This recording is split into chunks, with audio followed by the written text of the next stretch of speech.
everyone, I'm James the Tie Guy, and today we're going to be taking a look at one of the newest Black Series releases. This is from Wave 16, and it's the 4-LOM figure. This is a figure that's been a little bit harder to find than some of the others that are in the Wave. I actually had to get this one from my local comic store.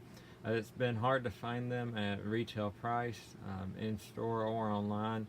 But I wanted to go ahead and grab this guy so that I could do some photos of him and also review on here for anybody that might be looking to get him.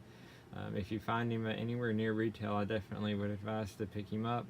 And if you're really into bounty hunters as a whole, he's probably even worth more than that, because he's a really good figure, and hopefully the distribution of him gets a little bit better and makes him a little bit easier to find.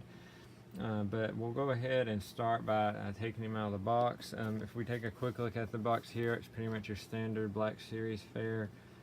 It does have a little short bio of him back here, how he was basically a regular protocol droid, but had some glitches in his logic system that allowed him to escape his programming, and that turned out to allow him to be a cold calculating bounty hunter, since he is a mechanical, similar to IG-88. Even though he wasn't an assassin droid from the beginning, he still had that programming that allowed him to not really care about life. So that made him an exceptional bounty hunter. Go ahead and take him out here. I'll set his box here in the back. And just one accessory he comes with, which is a DLT-19 long blaster. And I'll set the plastic there to the side. So we'll leave his weapon there for a moment so we can take a look at the figure himself. He has really good detailing on him. He's got a rusty look, which is, from the movie. They've done a really good job replicating that. Just rusty, dirty, unkept. Droids usually rely on their masters to keep them maintained and cleaned up, and of course, since he is his own master, he doesn't have any of those luxuries, so he pretty much just goes at it like he is. But they got all the detailing from the movie, the red here on him. His eyes, if you notice, have a green glow to them, and that's because in the back of his head there's areas here to let in light, and there's a green tint inside which transfers through to his eyes. They almost have this stained glass look to them, and really what it's doing overall is just adding to that insectile look. If you just look at him right there, I mean, he really does look like an insect staring at you. And then of course add that to the mechanical nature of him, and then the gun that he carries, and it just makes him a menacing looking figure. His joints, they're pretty articulated. He is a protocol droid, so in real life he wouldn't have as much articulation as a normal trooper would, but his foot does rotate on a ball joint 360 degrees almost. Well, yeah, actually we'll go all the way around, so plenty of posability, or plenty of articulation there. His legs here, pretty much what you'd expect on a protocol droid.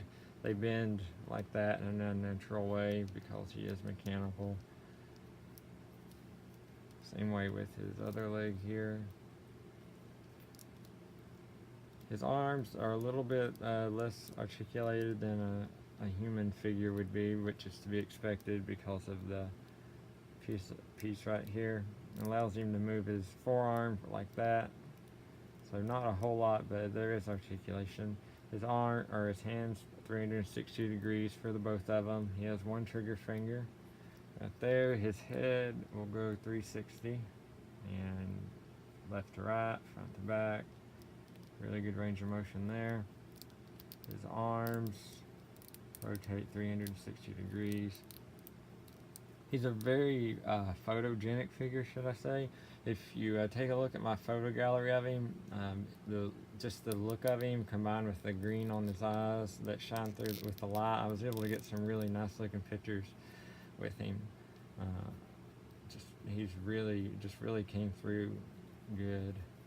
Hasbro's really stepped up their game with the figures coming out this year with the new digital face tech, which this guy doesn't really benefit from, but they've always been pretty good with mechanicals and trooper helmets, and this guy is no exception.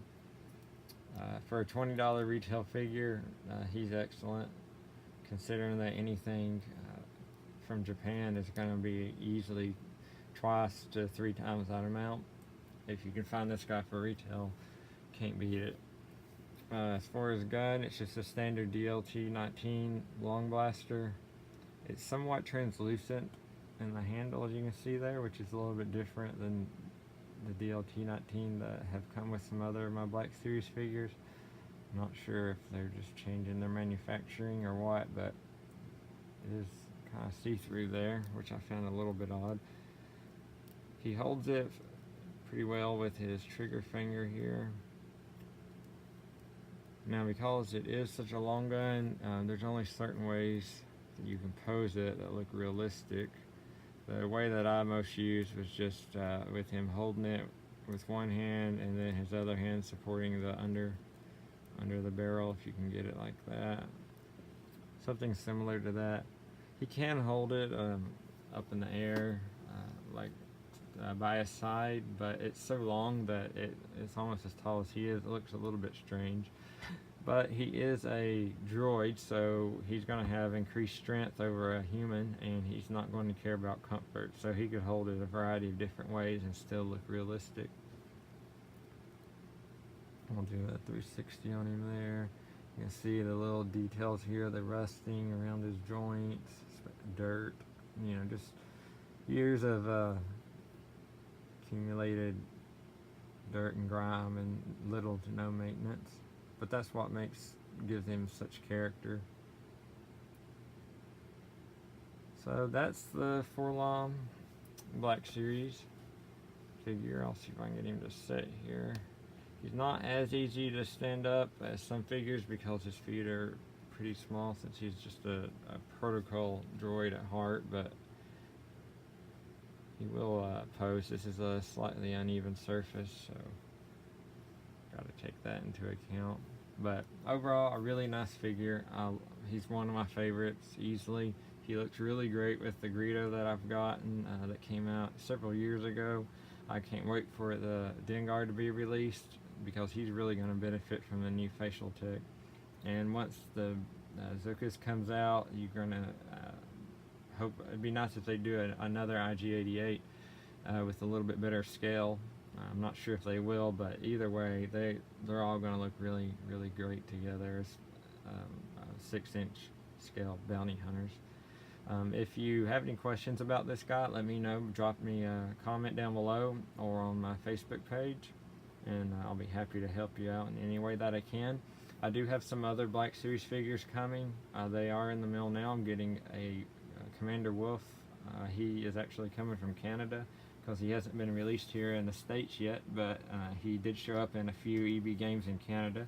So I've got him. He's on the way. Actually entered the States today, so he should be here in a few days. And then I've also got the Chewbacca from the Solo movie, the Target exclusive, that his street date was actually May the 1st. So he's on his way as well. I'll be doing a full photo gallery and video review of those. So make sure that you subscribe and hit the notifications so you don't miss any of those. I appreciate everyone's support so far. If you like the video, it'd help me a lot if you could just give it a thumbs up. And if you haven't already, subscribed to my channel, and I appreciate that greatly. Again, thanks everyone for everything. And if you have any questions, let me know. I hope everyone has a great rest of the week, and may the Force be with you.